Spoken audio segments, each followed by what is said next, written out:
ሰላም ጤና ይስጥልኝ የሐቅና ሳቅ አድማጭ ተመልካቾቻችን ሰላም። ያው እንግዲህ በዓሉን በጥሩ ስሜት እንዳሳለፋችሁ ይገመታል። በርካታ ያው ከዚህ ከመካከለኛው ምስራቅ ጋር ተያይዞ ያለ ችግር በኑሯችን ላይ የተወሰኑ ተጽዕኖች ቢያሳርፍም እና እንግዲህ በዓሉን አሳልፈን እንኳን ለዛሬ እንደገና ለመገናኘት በቃን እያልኩ በሳምንት 2 ጊዜ ከማስተላልፈው የኔ ፕሮግራም አንደኛው አበይት ጉዳዮች አርብ የሚተላለፈውና ማክሰኞ ደግሞ የሚቀርበው የትንታኔ ርዕስ ይሄ ሁለት ነገር ያገናኘናል በሐቅና ሳቅ እኔና እናንተን እና ዛሬ የዚህ የትንታኔውን ጉዳይ አቀርባለሁ።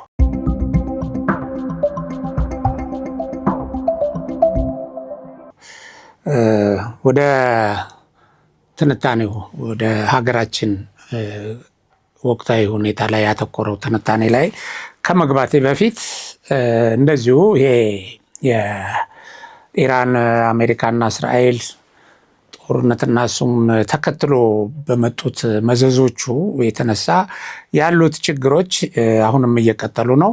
እንደው እነሱን ባጭሩ አይታርገን ወደ ራሳችን ጉዳይ እንገባለን። የተኩስ አቁም ማለት ድርድሩ ከሽፏል በተወሰኑ ነጥቦች ላይ፣ በዋነኛነት በ3 ነጥቦች ላይ መሰረታዊ በሚባሉ ሳይስማሙ በመቅረታቸው ድርድሩ ከሽፏል። ድርድሩ ከከሸፈ በኋላ ኢራንም ሆርሙዝን ዘግቼ እቀጥላለሁ ብላለች። እንግዲህ የዓለም ትኩሳት ያለበት ጉዳይ እሱ ስለሆነ ማለት ነው። አሜሪካ ደግሞ ከሆርሙዝ የሚወጡና የሚገቡ መርከቦችን እቆጣጠራለሁ ብላ እንደውም ይሄንን ጥበቃ የሚያደርጉ ቁጥጥር የሚያደርጉ ሰራዊት ወደ ስፍራው አሰማርቻለሁ ብላለች። ሰራዊት ማሰማራቷንም የሚያሳዩ መረጃዎች እየወጡ ነው። ይህ ሁኔታ ከዚህ ከኢራን ድፍድፍ ነዳጅ በከፍተኛ ደረጃ ተጠቃሚ የሆነችው ቻይና ይህ የአሜሪካ እርምጃ እጅግ አደገኛ ነው። ስለዚህ ይህንን እርምጃ እቃወማለሁ፣ ወደ ሌላ ግጭትም ሊያመራ ስለሚችል አሜሪካ ይሄን ተግባሯን ማቆም አለባት የሚል ማስጠንቀቂያ ሰጥታለች እና ይሄ የሆርሙዝ ወሽመጥ በአሜሪካና በቻይና መካከል አደገኛ ግጭትን ሊፈጥር የሚችል ነው በማለት የተለያዩ ተንታኞችም እያስጠነቀቁ ነው። የፖለቲካ ተንታኙ ማልኮም ናንስ እንደሚሉት ከሆነ አሜሪካ የውጭ ሀገራት የነዳጅ ጫን መርከቦችን ማገድ ከጀመረች ቻይና መርከቦቿን በሆርሙዝ ወሽመጥ በኩል ታጅበው እንዲያልፉ የጦር መርከቦችን ለመላክ ትገደዳለች። ይህ ሁኔታ የተኩስ አቁም ስምምነቱን ወደ ቀዝቃዛው ማለት የሶስተኛው የዓለም ጦርነት ሊያመራው ስለሚችል ትራምፕ ከውሳኔያቸው ሊያፈገፍጉ ይገባል ብለው አስጠንቅቀዋል ተንታኙ እና እንደዚህ አይነት ስጋት አለ በቀጠናው። ይህንኑ በሚያጠናክር ሁኔታ የቻይና መከላከያ ሚኒስቴር ዝተዋል። ይሄን አስመልክተው ቻይና መርከቦቿንና የባህር ላይ የንግድ መስመሯን ለመጠበቅ ጠንካራ ወታደራዊ እርምጃ ትወስዳለች ብለዋል። መከላከያ ሚኒስትሩ በሆርሙዝ ስትሬት ኦፍ ሆርሙዝ በሚንቀሳቀሱ የቻይና መርከቦች ላይ የሚደረግ ማንኛውም አይነት ትንኮሳ እንደ ከባድ ቀይ መስመርን መጣስ እንቆጥረዋለን ብለዋል። ያክላሉ ሚኒስትሩ ቻይና መርከቦቿንና የባህር ላይ ንግድ መስመሯን ለመጠበቅ ጠንካራ ወታደራዊ እርምጃዎችን ለመውሰድ ዝግጁ ስለሆነች አሜሪካ ደጋግማ እንድታስብባት እንመክራለን ብለዋል።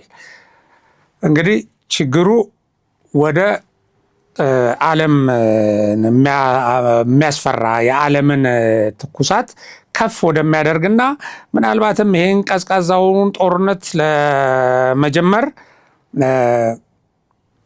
ችግር ሊፈጠር እንዳይችልና ጥንቃቄ ሊደረግ እንደሚችል ያስጠነቅቃሉ።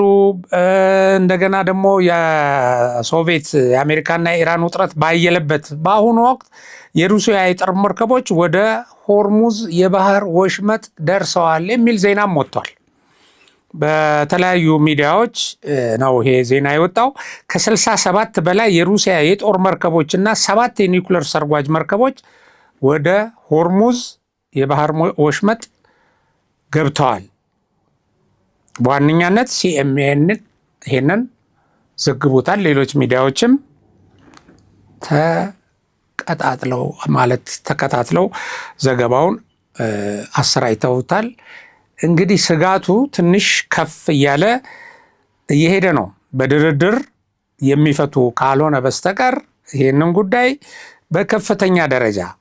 በሌላ በኩል ቱርክ በዚህ ጉዳይ ላይ የያዘችው አቋምና በተደጋጋሚ እያወጣች ያለችው መግለጫ እስራኤልን ቱርክ ሁለተኛው ኢራን ነች ብላ እንድትፈርጃት አድርጓል። እና ይሄ ነገር ከንግግር ባለፈ ከዚህ በፊት የቱርኩ ፕሬዝዳንት ኤርዶጋን በንግግር ብቻ ነበር እስራኤልን የሚያስፈራሩት። አሁን ግን ቀደም ሲል በእስራኤል ላይ የሚያደርጉትን ንግግር ለፖለቲካ ፍጆታ ብቻ ተደርጎ ይታይ ነበር። ይሁንና ቱርክ ከእስራኤል ጋር ያላትን የንግድ ልውውጥ ሙሉ በሙሉ ማቋረጧና በዓለም አቀፍ መድረኮች እስራኤልን ለማግለል የምታደርገው ጥረት ሁሉ አደገኛ ነው። ሐማስን ከመደገፍ የእስላማዊ ዓለም መሪነት ጥማት ቱርክ ሐማስን እንደ መደበኛ አጋሯና እንደ መደበኛ ሰራዊት እንጂ እንደዚህ እንደ ሽብር ኃይል እንዳይቆጠር የምትከላከልበት ሁኔታም አደገኛ ነው። ከዚህ አንጻር ቱርክ ደግሞ የኔቶ አባል ሀገር ከመሆኑ አንጻር በኔቶ ውስጥ እስራኤል የምታገኘውን ድጋፍ ልታሳጣም ትችላለች። ስለዚህ የቱርክን ሁኔታ በቀላሉ አንመለከተውም እያሉ ነው። እና ይህ መረጃ በቀጠናው አዲስ የኃይል አሰላለፍ እንደተፈጠረ የሚያሳይ ነው። ቱርክ ያላት ወታደራዊ አቅም፣ የኢንዱስትሪ ጥንካሬና ጂኦፖለቲካዊ ቦታ ከኢራን በበለጠ ለእስራኤል ፈታኝ ሊሆንባት ይችላል። በሌላ በኩል ደግሞ ራሱ ቱርክ ለብቻዋ ሳትሆን ከኢራን ጋር ደግሞ ጥምረት ፈጥራ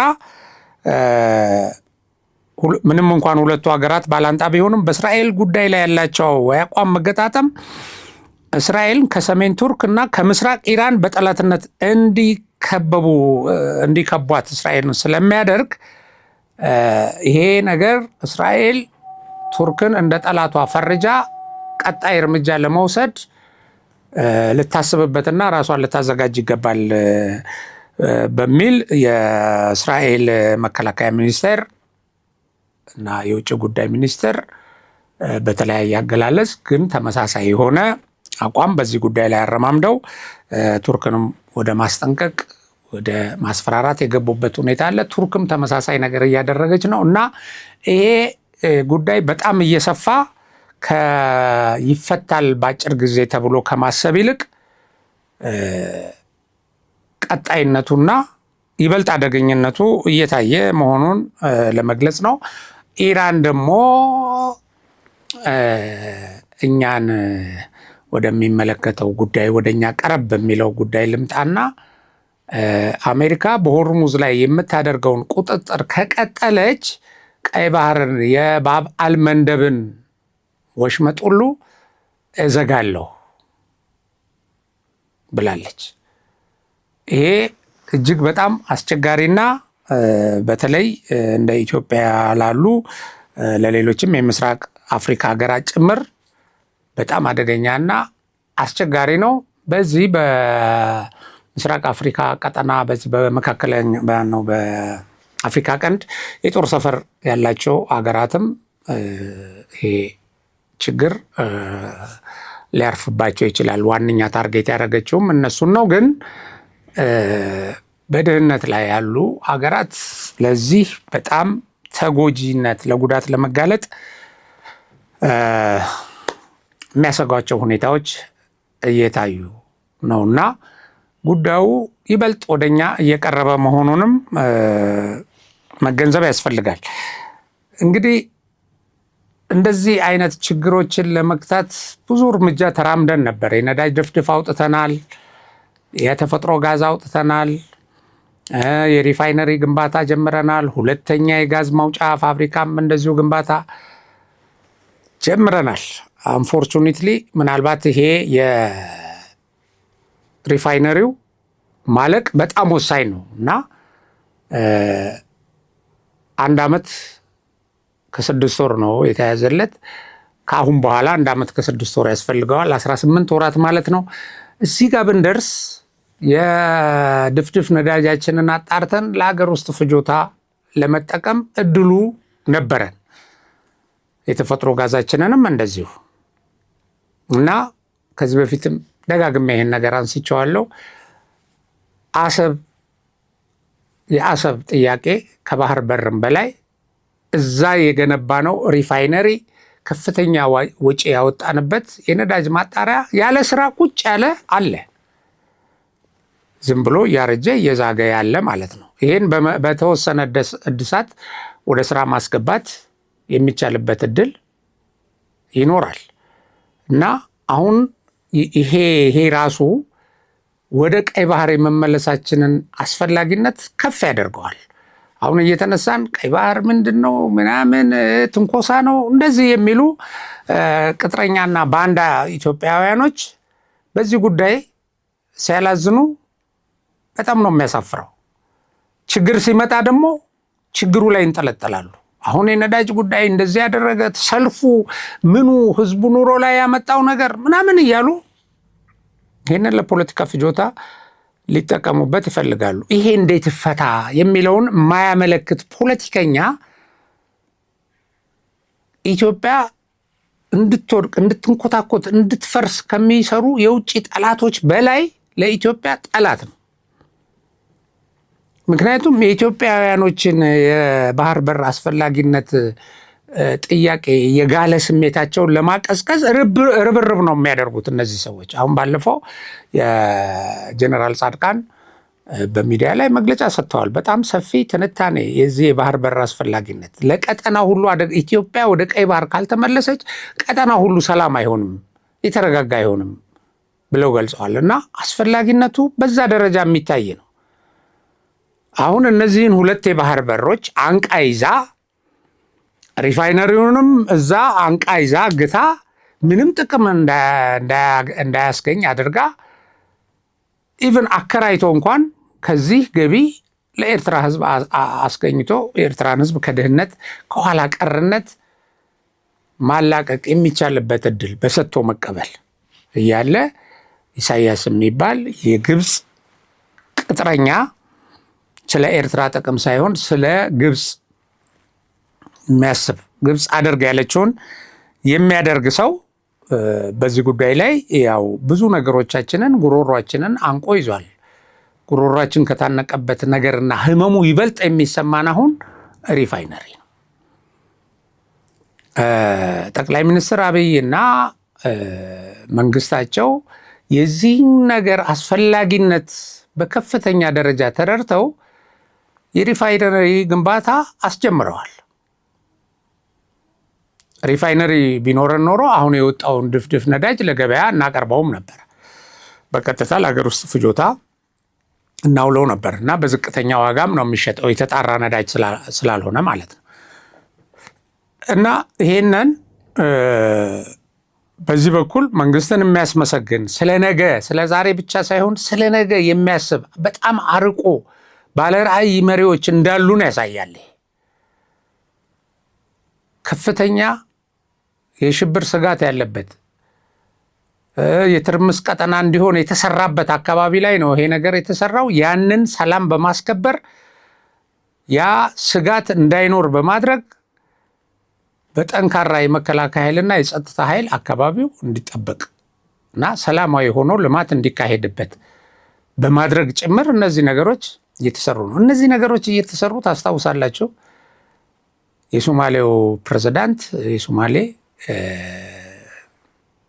ኢትዮጵያ ጋር እንገነጠላለን እንዲህ ያሉ ብሎ ከፌዴራል መንግስት ጋር አጋጭቶ ከሌላው ህዝብ ጋር አጋጭቶ ቀጠናውን ለትርምስ ከዚህ በፊት ተሞክሯል። ያው ታስታውሳላችሁ እና አብዲሌ በነበረበት ጊዜ ስንት ህዝብ እንዳለቀ አስቡ። ይሄንን ለሁከትና ብጥብጥ የስበት ማዕከል አድርገው ነው ቲፒኤልኤፎች፣ ሻቢያዎች፣ ግብጾች ሲሰሩበት የኖሩት ለረጅም ጊዜ። ይሄንን ቀይሮ ህዝቡን የልማት ተጠቃሚ አድርጎ ለህዝቡ የስራ ዕድል ፈጥሮ ህዝቡ የኔ ነው ብሎ እንዲጠብቀው አድርጎ ይሄንን እየሰራ ይገኛል። የሚያስመሰግን ነው። ግን አሁን ለችግራችን አልደረሰልንም እና ይሄ ነው አንዱ ኤርትራ ውስጥ የነበረንን ብዙ ወጪ ያወጣንበትን ሲገነባ በኋላም ለእድሳት እንደውም በመጨረሻው በሻቢያ በጦርነት አሸንፎ ከወያኔ ጋር ወደ ኤርትራን ወደ መቆጣጠር ሊመጣ የተወሰኑ ጥቂት ጊዜያት ሲቀር ራሱ የኢትዮጵያ መንግስት በጣም ብዙ ወጪ አውጥቶና በዓለም አቀፍ እርዳታ ጭምር ሪፋይነሪውን አድሶት ነበር እና በተወሰነ ጊዜ ድፍድፍ ነዳጅ ከውጭ እያመጣን ነበረ። በወያኔ ጊዜም እዛ አሰብ ላይ ይጣራ የነበረው ያው ከአሰብ ነው የተጣራ ነዳጅ እንጭን የነበረው። የተወሰነ ጊዜ ከውጭ ድፍድፍ ነዳጅ መጥቶ አሰብ ላይ እየተጣራ ማለት ነው። ነገር ግን የሻቢያ መንግስት ለዚህ የሚያስከፍለው ገንዘብ እጅግ ከፍተኛ በመሆኑና ድፍድፍ ነዳጅ ሳይሆን የተጣራ ነዳጅ ወደ ሀገር ውስጥ ማስገባት እዛ ከምንከፍለው ገንዘብ በላይ እንደሆነ ኢኮኖሚስቶች ሂሳብ ሰርተው ወደዚህ ገባን። ያው ጦርነቱም የኢትዮ ኤርትራ ጦርነትም ተጀመረ እና በብዙ ነገር ነው ሻቢያ እኛን የጎዳን።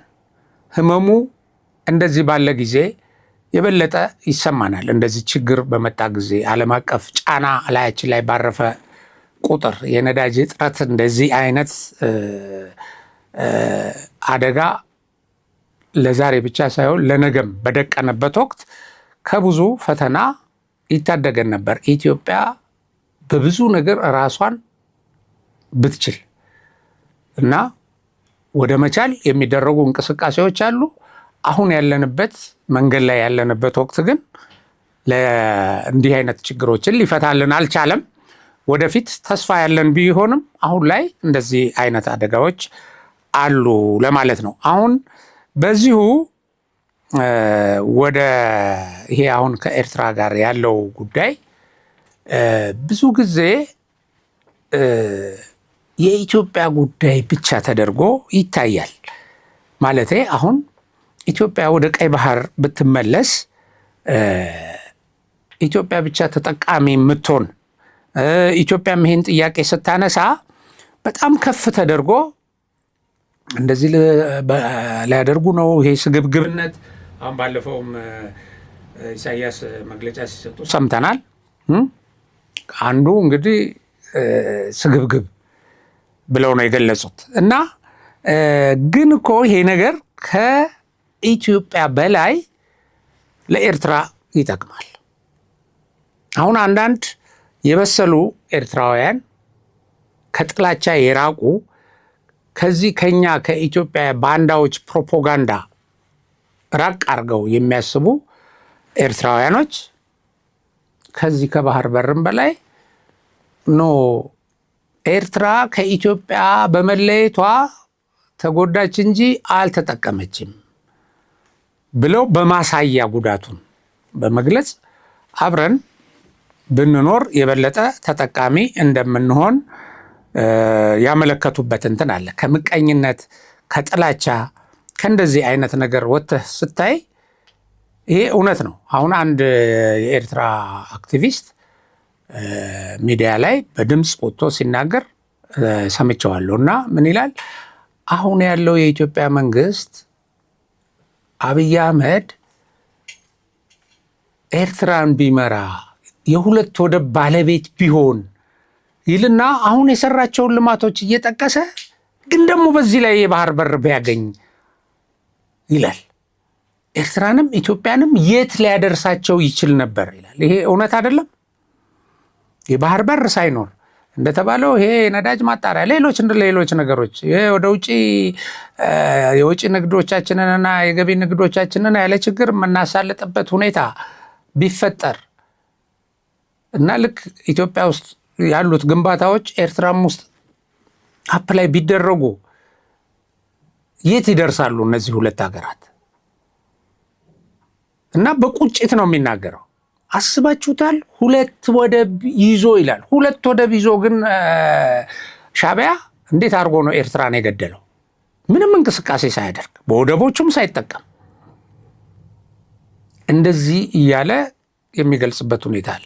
በዚህ ደረጃ ለምንድን ነው የማናስበው እኛ? አሁን ለእንደዚህ አይነት ነገር ለእነዚህ ለሁለቱ ወንድማማች ህዝቦች አንድነት ጭምር አንድ ላይ ሰርተው የሚያድጉበትንም ጭምር ከዚህ በላይ ብናሳድገው አሁን ከባህር በር ጥያቄም በላይ ምክንያቱም በጊዜ ሂደት እንደነዚህ አይነት አሁን አንዳንዶች እየተረዱ መጥተዋል። አነብላችኋለሁ አሁን አንደኛው ኤርትራዊ የጻፈውን ትንታኔ እና እንደዚህ በሂደት እየተረዱ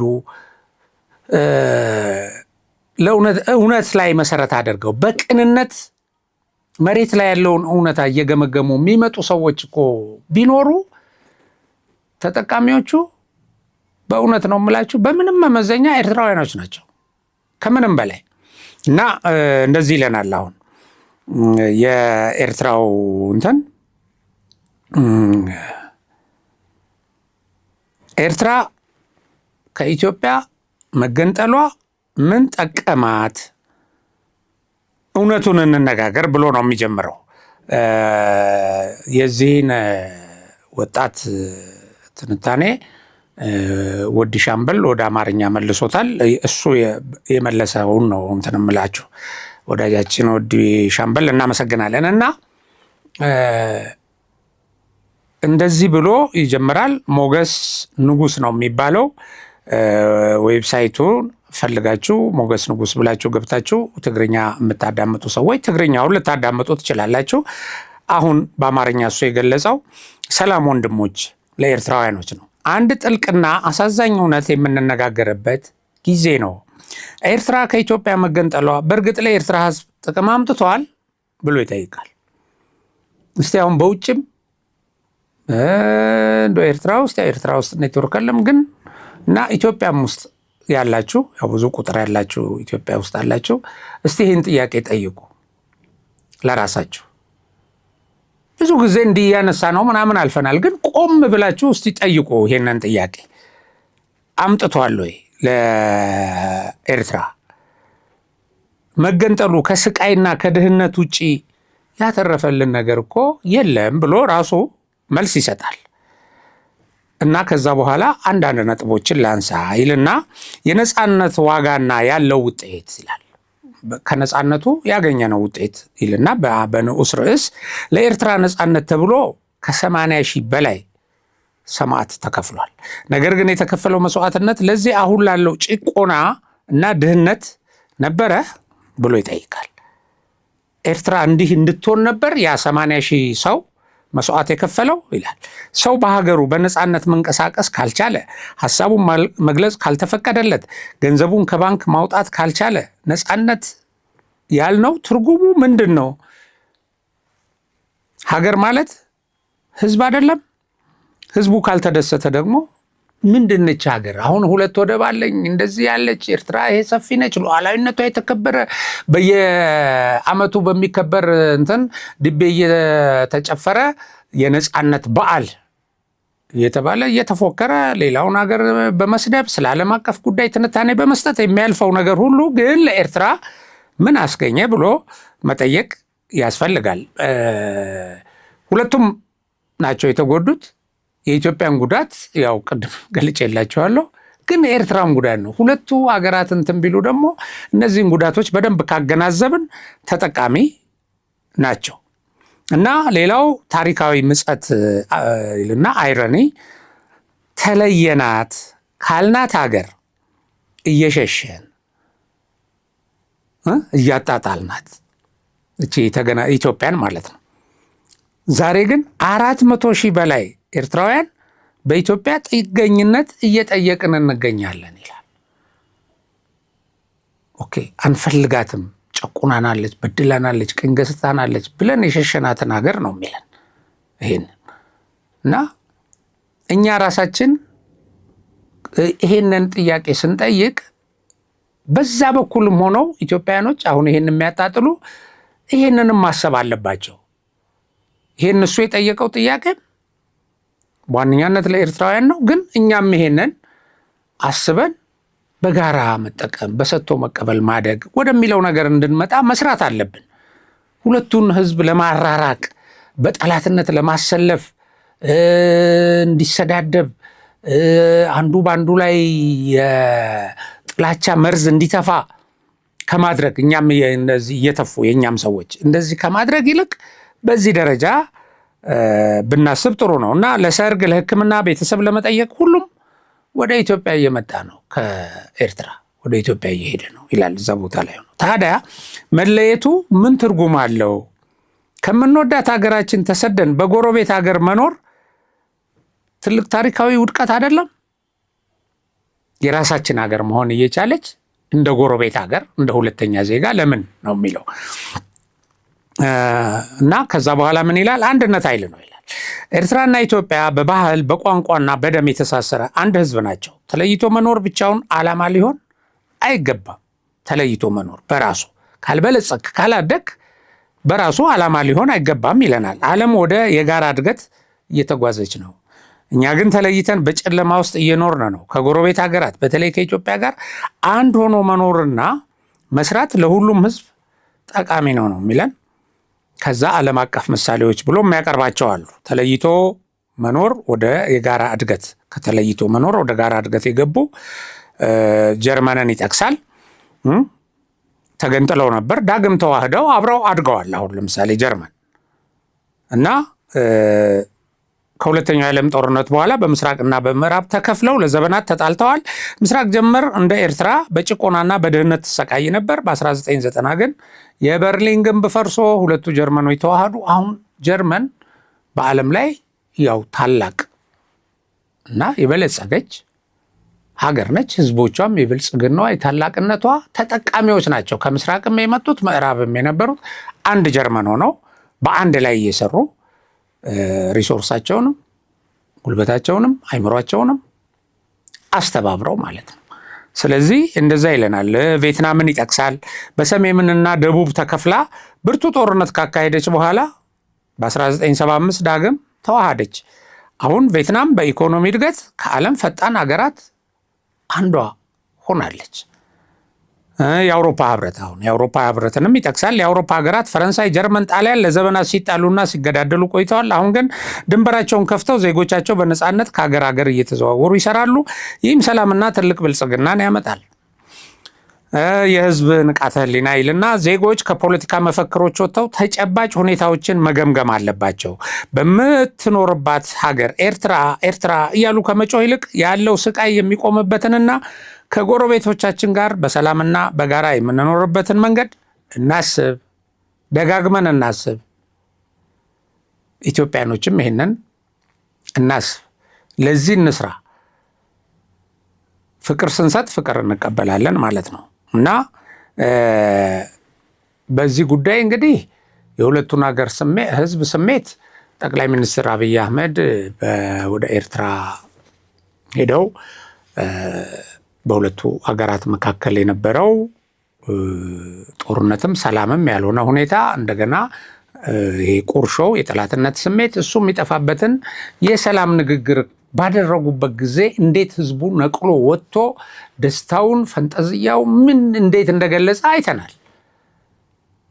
እና ፖለቲከኞች መልሰው ወደ ጥላቻ ወደ ጠላትነት ደግሞ ሲጎትቱት ይቆማል። ይሄ ነገር የምናየው ይሄንን ነው። ባይዘው በፖለቲከኞች ፍላጎት ህዝቡ ውስጥ ያለ የተዳፈነ ስሜት እዛው ማለት ወደ ተፈለገበት አቅጣጫ ትክክለኛ ገጽታውን እንዳያሳይ ይደረጋል። ያኔ በሁለቱም መሪዎች ዘንድ ይሄ ፍላጎት ስለነበረ ህዝቡ ግን ውስጡ የታመቀ ሆኖ የቆየ በመሆኑ ያንን አፈነዳው፣ ደስታውን ፈንቅሎት ወጣ። አሁን ደግሞ እንደገና የጠላትነት ስሜት ኢትዮጵያ እንዲህ ልታረገን፣ ወደባችንን ልትሆን፣ ነፃነታችንን ልገፍ ምናምን እየተባለ ደግሞ የጥላቻ መረጃ ሲዘራ በሻዕቢያ ብቻ አይደለም እኮ በካሃዲ ኢትዮጵያውያን ጭምር ነው ይሄ ጥላቻ መርዝ የሚዘራው። በእነ አንዳርጋቸው ጽጌ፣ በእነ ይልቃል ጌትነት በተንሸዋረረ መንገድ ይህንን ነገር እየተመለከቱ እንዲህ አይነት ህዝብን የሚያጋጭና አንዱ ሌላውን በጠላትነት እንዲታይ መጣልህ፣ እንዲህ ነው፣ በጦርነት ሊያጠፋ ነው፣ ከዚህ ይልቅ ቢመጣ አንድ ላይ ብትሆኑ እንዲህ አይነት ጥቅም አለ ብለህ ለምንድን ነው የማትናገረው? እውነት ስለሆነ ይሄን ማለት ነው። ከዚህ እውነት መሸሽ እና ይሄ በጣም ትልቅ ትምህርት ነው። እንግዲህ ከባህር በር ፍላጎታችን ጎን ይሄም ነገር አብሮ መታሰብ አለበት። ኢትዮጵያውያኖች ለዚህ መስራት አለብን። ኤርትራውያኖች ለዚህ መስራት አለባችሁ፣ በውጭ ያላችሁ እና በእልህ ይሄ ነፃነታችን የሚል እልህ፣ በዚህም በኩል ደግሞ ከመንግስት ጋር መንግስትን ስለምጠላ ወይ መሪዎች ላይ ጥላቻ ስላለህ ግን ኢትዮጵያ ብሔራዊ ጥቅሟን እንዳታስከብር እንቅፋት የሆነ የሚቀሰቅስ ፕሮፓጋንዳ በሌሎች ዘንድም ተቀባይነት እንዳያገኝ እኮ ነው እየሰሩ ያሉት እነዚህ ሰዎች። ኤርትራውያኖቹ በአደገኝነት እንዲያዩት እያደረጋችሁ ነው። እናንተ በጣም ክፉ የሆናችሁ የኢትዮጵያ ጠላት፣ ግን በኢትዮጵያ ስም የምትኖሩ የምትንቀሳቀሱ ሰዎች ኢትዮጵያውያን ነን ብላችሁ ማለት ነው። አንድ ነገር ስለ እነዚህ ሰዎች እንደዚህ ያደረጉ ምናምን ሲባል ወይ ሂስ እንዲህ በማድረጋቸው ትክክል አይደለም ተብሎ በኢትዮጵያ ላይ የሚሸርቡት ሴራ ሲገለጥ ተረባርበው ይጮኻሉ። እውነቱ በቃ ይሄ አካፋ ሲባል ጸረ ኢትዮጵያ የኢትዮጵያን ብሔራዊ ጥቅም ከመጻረር በላይ ጠላትነት የለም። የትኛውም ሀገር ፖለቲከኞች በብሔራዊ ጥቅም ላይ አንድ ናቸው እና የእኛም ብቻ ሳይሆን የሌላውንም በሰጥቶ መቀበል የሚገኝ ጥቅምም እንዳይታይ እየጋረዳችሁ ነው እናንተ። አሁን ይሄ ኤርትራዊ የገለጸውን እውነት እናንተ እሱን እየጋረዳችሁ ነው። እንደዚህ ወዳለ ነገር ቢመጣ ምን ጥቅም ይገኛል የሚለውን እንትን ብንል እንግዲህ በአንድ ወቅት አሁን በትግራይ ጦርነት ወቅት በጸረ ወያኔ አቋም ኤርትራውያኖችም በውጭ የነበሩ ከኢትዮጵያውያኖች ጋር ነበር ሰልፍ እየወጡ በየበዓላቱ በቃ ልክ እንደ አንድ ህዝብ ሆነው ነበረ ያን ስሜታቸውን ሲገልጹ የነበረው።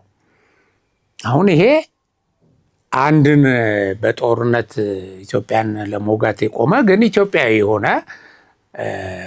ኃይል ለማውገዝና በሱ ጠላትነት ለመሰለፍ ብቻ መሆን የለበትም።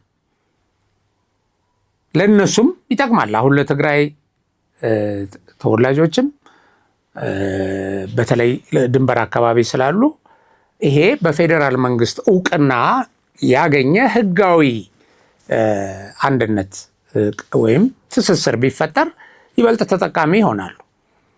ነገር ግን በዛ በሰላም ስምምነቱ ወቅት የሰላም ንግግር ዶክተር አብይ ኤርትራ ሄደው አድርገው ከዛ በኋላ ኢሳያስ ወደ አዲስ አበባ የተመላለሱ አብይም ወደዛ እንደዚህ አድርገው በነበረበት ወቅት የነበረውን ያንን ወደ አንድነት፣ ወደ መቀራረብ፣ ወደ መተሳሰር የመጣ ስሜት በመበጠስ ረገድ ትልቅ ሮል የተጫወቱት የቲፒኤልኤፍ ሰዎች ናቸው። የሁለቱ እንትኖች መሪዎች አንድነት እንጂ የህዝብ አንድነት አይደለም ምናምን በቃ ብለው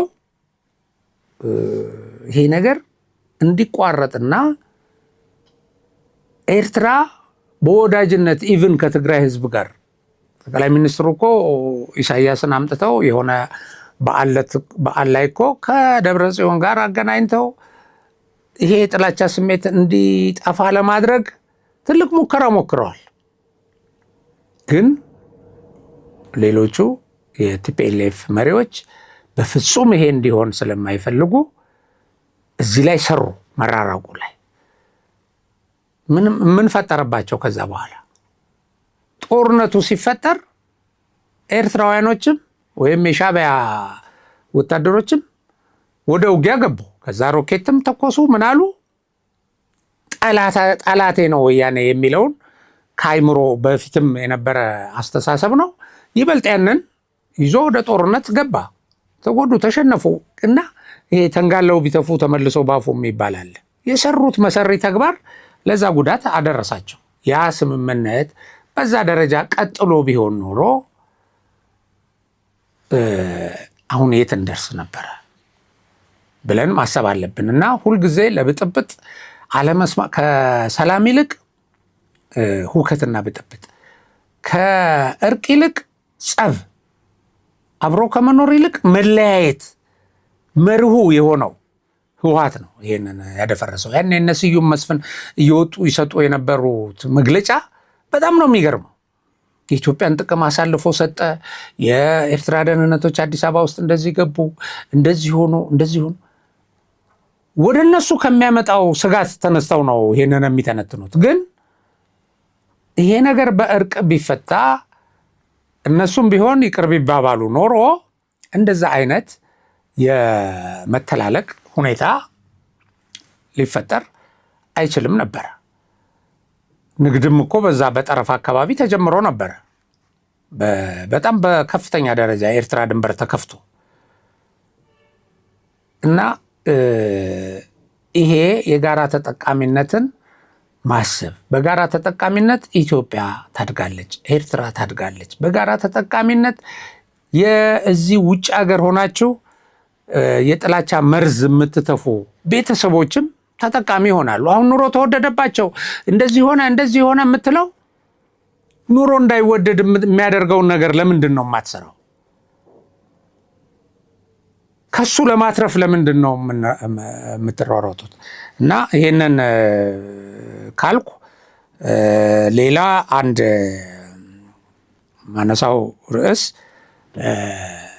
እንግዲህ ይሄ የኢትዮጵያ ጠላቶች አሁን እዛ ሽግግር ምንም ብለው እዛ እንትን የሚሉት ኢትዮጵያ ውስጥ አናርኪዝም ወይም ስርዓት አልበኝነት እንዲሰፍን እየሰሩ ያሉ ናቸው። አናርኪዝም የሚለው ቃል ትዝ ያለኝ ያው አናርኪዝም ማለት ስርዓት አልበኝነት ነው። ባይዘ ወይ ሶሻሊዝም እና የዚህ በኮሚኒዝም ስርዓት ከፍ ተደርጎ ይነሳ ነበረ። አናርኪስቶች እየተባሉ የተፈረጁም ኃይሎች ነበሩ። አንዱ ኢህአፓ ነው አናርኪስት ተብሎ እና ኢህአፓ በእርግጥ አናርኪስት ነበር ወይ? እንደው በዛ ወቅት ከሚያነሳቸው መፈክሮች የተወሰነውን እናያለን። እና ዛሬም ኢህአፓ ከነዚህ በነውጥ መንግስት እንቀይራለን ከሚሉ ያው አናርኪዝም ለማስፈን ከሚሰሩ ኃይሎች ጋር ጽምዶ ፈጥሮ በይፋ የነሱን መፈክር እያካሄደ ነው። በነውጥ ሀገር ለማፍረስ፣ በነውጥ መንግስት ለመቀየር እየተንቀሳቀሰ ያለበት ሁኔታ እየታየ ነው እና ሁሉን ነገር በመቃወም ሁሉን ነገር በማጥላላት ይሄ ልምድ በጣም በከፍተኛ ደረጃ የዛ የሽማግሌው ኢህአፓ ነው። የነ አንዳርጋቸው ጽጌ ኢህአፓ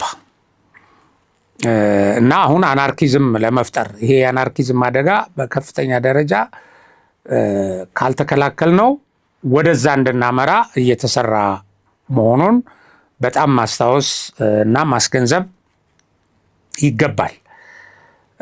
እና አሁን በጣም የሚገርማችሁ በዚህ በለውጡ ወቅት ትልልቅ የሚሰሩ ነገሮችን እያንዳንዱን ነገር በመቃወም ማታ አንድ አዋጅ ወጥቶ ያንን ተግባራዊ ለማድረግ ሲሞከር ጠዋት ኢህአፓ ያንን የመቃወም እንትን ነው የሚያሳየው። አሁን የኤዲተራችን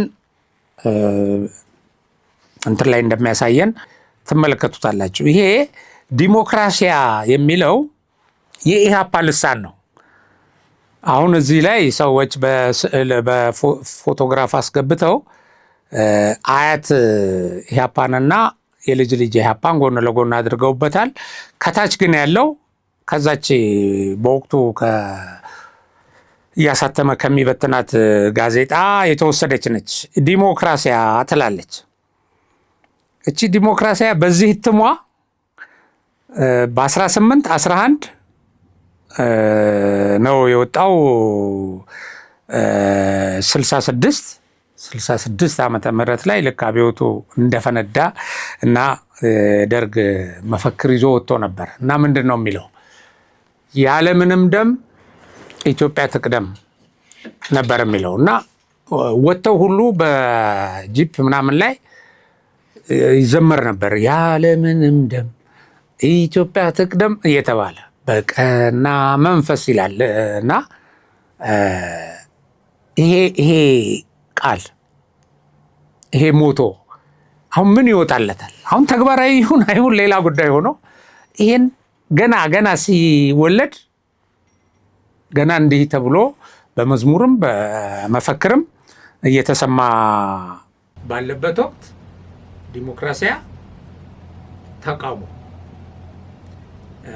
አቀረበ። ኢትዮጵያ ትቅደም የሚልን መፈክር ተቃወማለህ።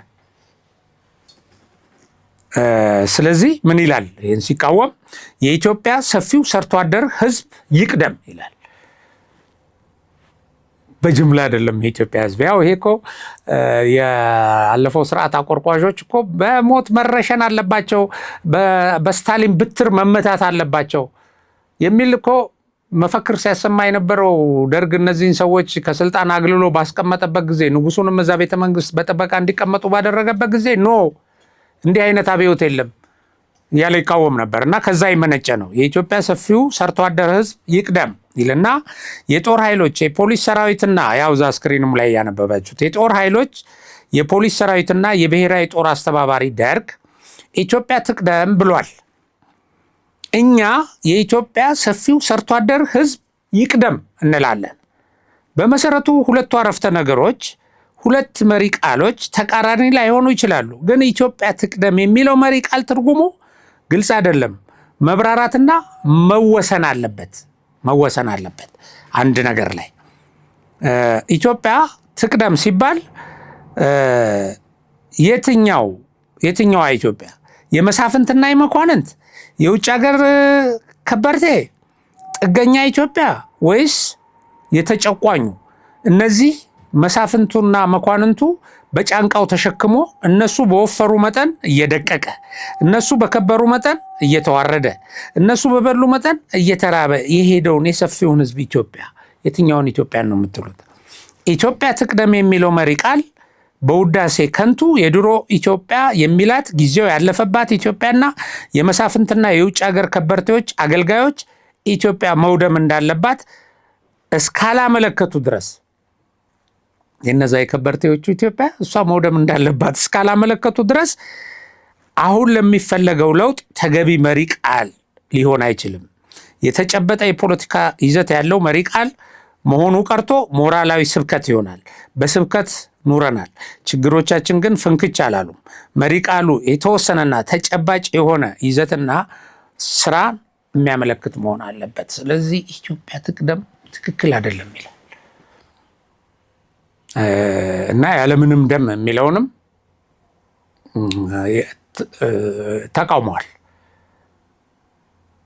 ይሄ የፊውዳል ኃይሎች የኢትዮጵያን ህዝብ ደም የመጠጡ መሳፍንት መኳንንት እነሱ ተቀምጠው አብዮት የሚባል ነገር የለም ብለው የሌላውን ሀገር አብዮት የስታሊንን ብትር በማንሳት ስታሊን ባይዘው ያው ብዙ ሰው በመግደል ነው የሚታወቀው እና የስታሊን ዱላ ያስፈልጋል ይሉ ነበር። በኋላም እኮ በነጭ ሽብር እንግዲህ ወደ መግደል የገቡት በዚህ ሁኔታ ነው እና ደርግ ላይ ራሱ ጫና እየፈጠሩ ወደ አንዳንድ የደርግ የራሱ ባህሪም እንዳለ ሆኖ ግን እርምጃዎቹን እንዲያጠናክር በማድረግ ረገድ የራሱ የኢህአፓ ሚና አለ።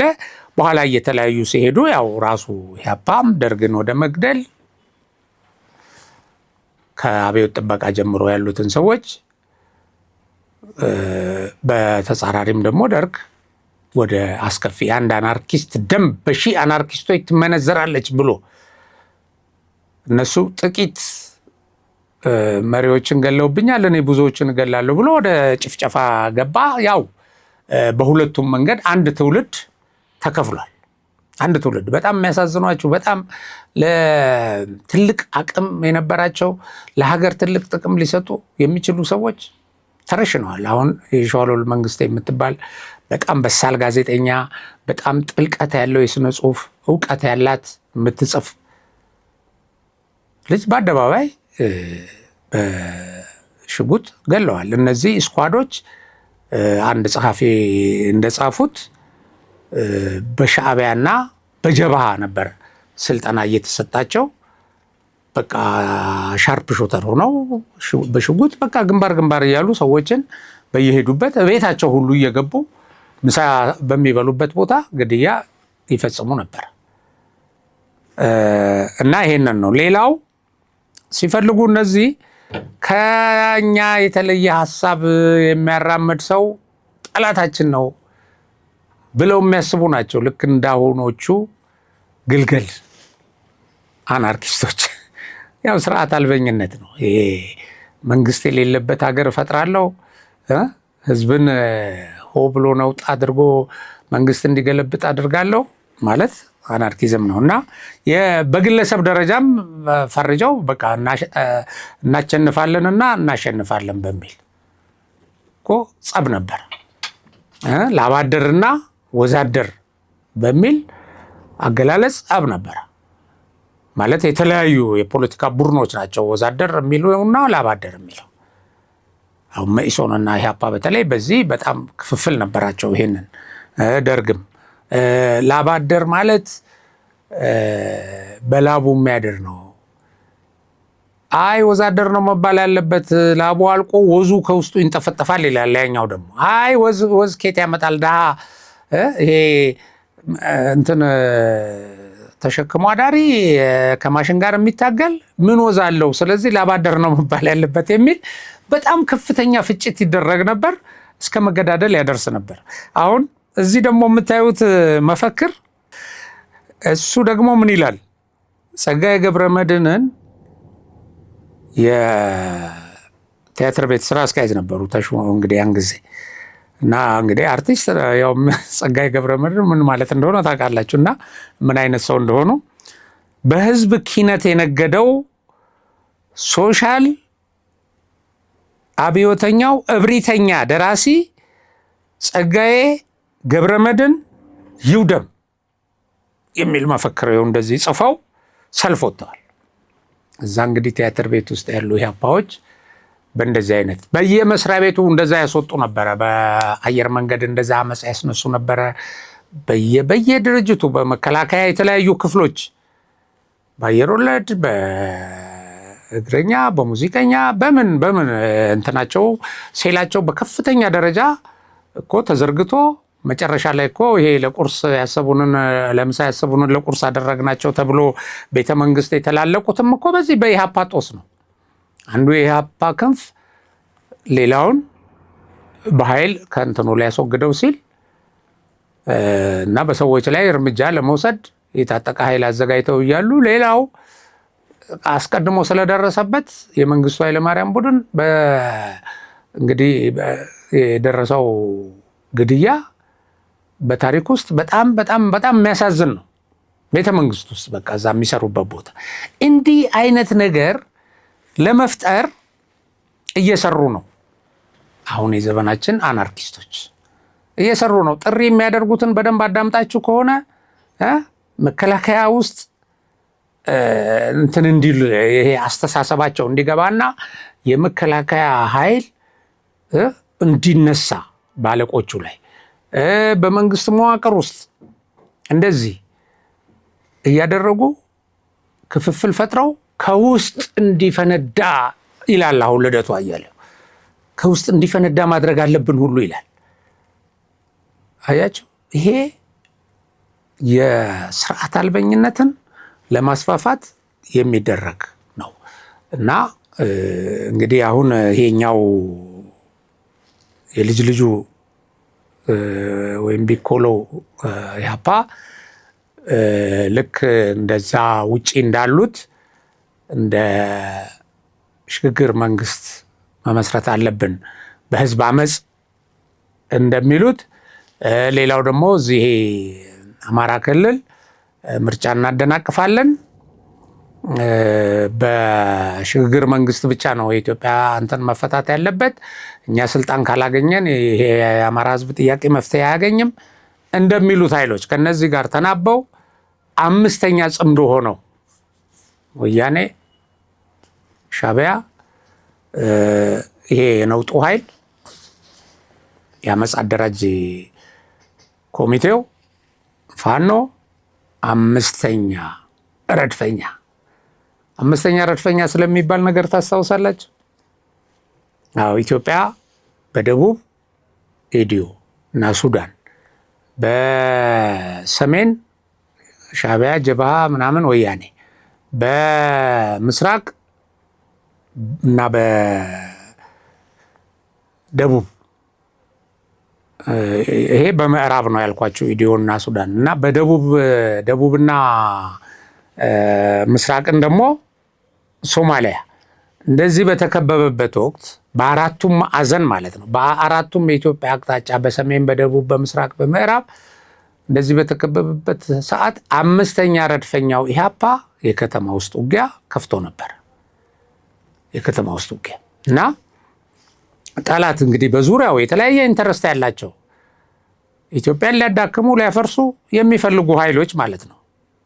በተለይ የዚያድ ባሬ መንግስት በዚህ ወቅት በዚህ ክፉ ዘመን አምስተኛ ረድፈኞች በመሃል ነጭ ሽብር እያካሄዱ ስርዓት አልበኝነትን ለመመስረት ይንቀሳቀሱ ነበር። እያንዳንዱን ነገር እየተቃወሙ ቅድም እንዳልኳቸው አሁን እዚህ የምርጫ ክርክር ላይ እንደሚታየው ማለት እያንዳንዱን ነገር አዳራሽ እኮ የምንሰበሰብበት አዳራሽ ይሄ ብልጽግና በገነባው አዳራሽ ውስጥ ለምንድን ነው የምንሰበሰበው የሚል በጣም ተራ የወረደ ጥያቄ እንደዚህ አሁን ቅድም እንዳያችሁት ኢትዮጵያ ትቅደም የሚለውን እንደ መቃወም፣ የአድዋ ሙዚየምን እንደ መቃወም፣ የዚህ የኮሪደር ልማት የተለያዩ ፕሮጀክቶች ቅድም የገለጽናቸው የነዳጅ አየር መንገድ የመሳሰሉትን እነዚህን ሁሉ በመቃወም ሁሉ ነገር ልክ አይደለም በማለት ልክ አይደለም ብለህ ውጣና ደግሞ ተናነቅ ብሎ ለሰልፍ ለብጥብጥ ጥሪ ማድረግ ያው ከአያት የተወረሰ ሌጋሲ ነው። አናርኪዝም ነው። አናርኪዝምን ለመመስረት እና ስለዚህ አናርኪዝም እንትን ሲል ኢትዮጵያ ውስጥ ምን ይፈጠራል ብሎ ማሰብ ጥሩ ነው። ምክንያቱም መቋደሾ ሶማሌ ውስጥ ምን ተፈጠረ፣ ሱዳን ውስጥ ምን ተፈጠረ፣ ሊቢያ ውስጥ ምን ተፈጠረ ብለን ማሰብ ያስፈልጋል።